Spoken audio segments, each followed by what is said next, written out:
The conversion to methylmercury, once in the body, in water bodies, microorganisms convert mercury into the more toxic organic form, which is methylmercury. Eating fish with high levels of mercury can lead to various symptoms, including neurological issues like numbness, tremors, and memory problems, as well as difficulties with coordination and vision. So best choices are salmon, trout, catfish, pollock, cod, tilapia, shrimp, scallops, oysters, sardines are great, anchovies, flounder, haddock, and shellfish. Those will have lower levels of mercury. Welcome to Food Farmacy, where we assess food as medicine. I'm your host, Sarah Sloan, certified NTP, and this is my charming and funny co-host, Uncertified Brian Adams. This show is sponsored by localfooddirect.com, where you can finally find quality local farm products that ship for free direct from the farm to your door. If you're a farmer or a producer of quality local products in the U.S. that would meet the localfooddirect.com standard, go to localfooddirect.com. Join the local food revolution. Sign up now during the launch special and receive 2 months free. Let's get back to our roots and all have access to quality local foods again, like our ancestors did. Use the code FOODPharmacy and receive an extra month free. That's right, 3 months free when you use the code FOODPharmacy. That's 2 F's, as in food and farm. Go to localfooddirect.com. The topic today, what should you know about fish? When consuming fish, there are certain things about fish, particularly mercury in our fish today, that the levels are much higher in certain fish than others. And did you know that mercury is something that can really affect our bodies and our overall health and cause adverse health risks and effects to us? No, I didn't know that. Such as neurological problems, Alzheimer's, all kinds of things. The traditional thermometers were glass with mercury inside of them. And think about the mercury that they put in our teeth, which leaches into our nervous system and into our brains and causes neurological problems and things like Mad Hatters. Let's talk about a little bit about the history. Google says fish with mercury levels exceeding 0.04 ppm parts per million. Sharks, swordfish, king mackerel, and tilefish. So what you need to know, by the way, when they mention 0.04, actually fish that have 0.04, they say, ppm, which is parts per million of mercury, are not safe to consume. If it had, they're saying that the mercury level is too high. These types of fish are predatorial fish usually, almost always. So you want to, think about what are predatorial fish, and those types of fish generally have higher mercury levels. So again, sharks, swordfish, king mackerel, and tilefish, and we'll get into some of the other ones. These fish are generally considered to have high mercury levels due to their position at the top of the food chain. Additionally, large, older fish tend to accumulate more mercury than smaller, young ones, which makes sense, right? These fish are at the top of the food chain, meaning they consume smaller fish and have already accumulated mercury. They also tend to live longer and grow larger, further contributing to the mercury accumulation in their bodies, right? Other fish, while not as high as the above mentioned species, other fish like tuna, marlin, and some grouper species can also have elevated mercury levels, which is a little bit of a bummer. And then you think about tuna, right? Tuna is usually packaged in a can. So now you're having high mercury levels, and then you're also having potentially BPA and sort of aluminum leaching into your tuna. So these are things you really have to think about, because these things are all going to be part of our bodies and what we consume, right?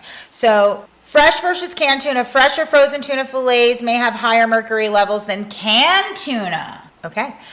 So why is that? Factors affecting mercury, the size, age, and diet of the fish all play a role in how much mercury accumulates. Safe consumption, individuals especially pregnant women and young children, should limit or avoid consumption of high mercury fish to minimize exposure. So I need to know why fresh or frozen tuna fillets may have higher mercury levels than canned tuna. So that's a little bit about the history of mercury. How did mercury get into the water? Google says mercury enters the food chain primarily through its conversion to methylmercury by microorganisms in water bodies. This methylmercury is then taken up by small aquatic organisms like phytoplankton, which are then consumed by larger organisms, leading to a buildup of mercury as it moves up the food chain. Mercury enters the environment through natural sources, volcanic eruptions, ocean emissions, and human activities, coal burning and mining. The conversion to methylmercury, once in the body, in water bodies, microorganisms convert mercury into the more toxic organic form, which is methylmercury. So these organisms actually take the mercury that comes either naturally or through coal mining or through volcanics or whatever, and they convert it to methylmercury, which is more toxic. Phytoplankton and zooplankton at the base of the food chain absorb methylmercury from water. Transfer through the food chain, smaller fish and other organisms consume the contaminated plankton, absorbing the mercury. Biomagnification. A larger fish eats smaller fish and larger predators eat the smaller fish, and the concentration of mercury increases each level of the food chain. This process is called biomagnification, where toxins become more concentrated as they move up the food chain. Human consumption. Humans are primarily exposed to mercury through consuming fish and shellfish, particularly larger predator fish that have accumulated high levels of methylmercury. So that's a little bit about the facts of mercury and how it got into the food system, and how it's in the water, which clearly we can't do anything about volcanic eruptions, but coal mining and burning is a contribution to that. What are the symptoms of eating fish with high levels of mercury? Eating fish with high levels of mercury can lead to various symptoms, including neurological issues like numbness, tremors, and memory problems, as well as difficulties with coordination and vision. Additionally, long-term exposure can cause fatigue, muscle weakness, and even damage the organs like the kidneys and the liver. Specific symptoms: neurological, motor skills, cognitive, vision, hearing, and speech. Others like fatigue, muscle weakness, dizziness, anxiety, depression, and irritability. In infants and children, exposure to mercury through the mother's diet can affect brain development and lead to learning problems, birth defects, and developmental delays. That's just through, the consumption while you're pregnant. So it's very important while you're pregnant to avoid fish with high levels of mercury. Important considerations: methylmercury is a primary form of mercury that bioaccumulates in the body, particularly through the fish consumption. Large predatory fish higher up the food chain, like swordfish, shark, and certain tuna, tend to have higher mercury levels. While fish offers many health benefits, consuming high mercury fishes in moderation can help mitigate the risk. So those are the symptoms. Now that we've covered, what types of fish have higher levels of mercury, how the mercury has gotten into our water, and let's talk about what fish are safe. What fish are safe to eat? Salmon is one of the, in my opinion, it is one of the most nutritional fish. Salmon is actually, and it's important, I think, that when you look for salmon and when you eat salmon, to buy wild salmon. I love wild sockeye salmon. Is really high in omegas and lots of other nutrients in that fish. And eating it wild, and I like to buy it frozen. That is my recommendation. Buy it wild and buy it frozen. It is more fresh, or fresher when you buy it frozen, because what they actually do is they freeze it right there, like almost immediately once they catch it off the, in Alaska and off the ships and all that. It's frozen pretty quickly, so it kind of captures all of those vitamins, rather than like a fresh salmon that's been kind of like sitting, thawed, or maybe previously frozen and then thawed. You don't really know, and you think it's fresh. It's in general that's going to be a little bit less in vitamins, minerals, and enzymes. So I recommend to get it wild Alaskan if you can, and get it frozen. If you can't get wild Alaskan, just get some wild salmon and get it frozen if you can. So best choices are salmon, trout, catfish, pollock, cod, tilapia, shrimp, scallops, oysters, sardines are great, anchovies, flounder, haddock, and shellfish. Those will have lower levels of mercury. And another tip I recommend is to look for wild fish, farm fish. They have, you don't know what they've been eating. You don't know what the farmer has been feeding them. And usually, typically, they don't say on the package what the fish has been eating in that kind of, in that world. They do for other meats, but for fish, for whatever reason, we just don't have that on the labels here. So I would avoid farm-raised fish unless it's catfish. So the reason for that is catfish is a bottom feeder. And so catfish in the wild tends to pick up all the yucky stuff in the wild. But in a farm atmosphere, it's more controlled with catfish. So that is the one fish that you would want to look for farm raised, which would be catfish. Everything else, wild. You want to eat wild fish. Or trout. I think trout is one you would still get wild. I don't think you want to get it farm raised. They're talking about sustainability. Consistent quality and size. Consistent quality and size. Yeah, I would still go. They're all different out. Yeah, Well, there are some extent, like sturgeon. Sturgeon is typically farm raised, but we don't eat by and large a lot of sturgeon here in these parts. But I think that sturgeon would be one of the exceptions to the rule, as well as catfish. But in general, you do want to look for wild fish raised in their environment. Obviously, being wild, it would have been. Yeah, it says actually that the nutritional benefits that farm-raised trout, especially those from U.S. farms or circulating tank systems, are often high in omega-3 fatty acids, which are beneficial for heart health. And it says they're low in mercury. The trout? Yeah, farm-raised is low in mercury, that's why. Okay. Wild trout may have slightly more calcium and iron, while farm trout may have more vitamin A and selenium. Both are excellent sources of protein and omega-3 fatty acids. The main difference lies in their diet. Wild trout eat a natural diet. What does it say? Wild trout eat a natural diet, while farm trout are fed a controlled diet that may include grains and soy, potentially leading to higher omega-3 levels. Right, but then you have to ask yourself what kind of grain and what kind of soy. Is it GMO? So my recommendation would be stay with the wild trout. You don't know what the farmer is feeding the trout. Yeah, so she mentioned grains and soys. Well, generally those are GMO here. Those are generally GMO unless the farmer's going out of their way to buy organic grains. And in the wild, a trout doesn't eat grains. So, in summary, stick to the wild fish.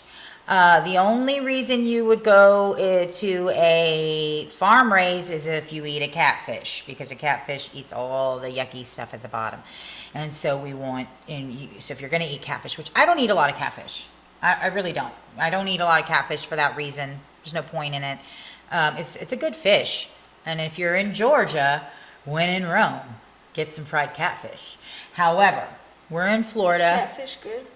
Yeah, it's good. I remember I was passing through Georgia in a small town, and I went to a little place, sort of just like diner. I think it was me and Grandma. And we went in, and I ordered the catfish. And this is back when years ago when I ate, whatever, and I wasn't clean. So I was probably, I think I was 17 years old. So this was a long time ago. So we go into the diner, I order the catfish, and they bring out 3 whole catfish split down the middle. They weren't huge, so they were, 3 on the plate. I think it was 3, it wasn't 2. And I'm thinking to myself, I'm supposed to eat all, and they were split down the middle, and they were fried in, like corn, fried corn batter, and they had the heads on and everything. And of course, I had the collard greens and all the goodies with it, and it was delicious. It really was. And that's the last time I can remember having catfish. I haven't really had catfish. So by and large, you want to look at those. You want to stay away from the predatorial fish, and you want to stay with the smaller fish and shellfish, and you want to eat wild. That's the way to go. Now, let's cover that controversial question about why is fresh tuna higher in mercury than canned tuna, because I would have never guessed. So, let's get into it. Fresh fish often has higher mercury levels than canned tuna due to the type of tuna used, their size, and how they are caught. Canned tuna, especially light tuna, often comes from smaller species and younger fish and tend to have lower mercury concentrations. Additionally, canned tuna is typically canned light tuna, which is often made from skipjack tuna, while fresh tuna can include larger species like albacore, yellowfin, and accumulate more mercury. So it's the type of fish, right? Because they use the smaller fish, and we learned that the smaller, younger fish have lower mercury levels, right? Because they haven't had that time to really, consume all that mercury. And the larger species of tuna are caught for fresh fish. So that, I guess, makes sense. But I still have that kind of nagging issue of the can. So I really recommend that you don't eat anything out of a can. And if you're going to get tuna, try to find it in a jar. If you're going to get like canned tuna, which we all, in America here, we love our canned tuna because we like to make tuna fish sandwiches with mayonnaise and pickles and all the goodies in it. And I'm a big fan. So I try to find, I buy jarred. It's usually imported. It is a little bit more money, so I just eat tuna once in a while now as sort of like a treat, right? In a salad. And it's usually, imported from, I forget where where my tuna, the different tunas come from. I think sometimes Spain. Yeah. And Iberia makes one. And I think that might even be the one I have right now. And so I still have that nagging issue, even though it's not covered in there, of the aluminum can and the BPA lined can potentially, and all of those things when you eat canned tuna. So generally, the type of fish that is in canned tuna is safer than fresh tuna as far as mercury levels go. But when it comes to the package, let's look for something that comes out of a jar. Join us next where we assess hydration, your body's superhighway. This show is sponsored by localfooddirect.com, where you can finally find quality local farm products that ship for free direct from the farm to your door. If you're a farmer or a producer of quality local products in the U.S. that would meet the localfooddirect.com standard, go to localfooddirect.com. Join the local food revolution. Sign up now during the launch special and receive 2 months free. Let's get back to our roots and all have access to quality local foods again, like our ancestors did.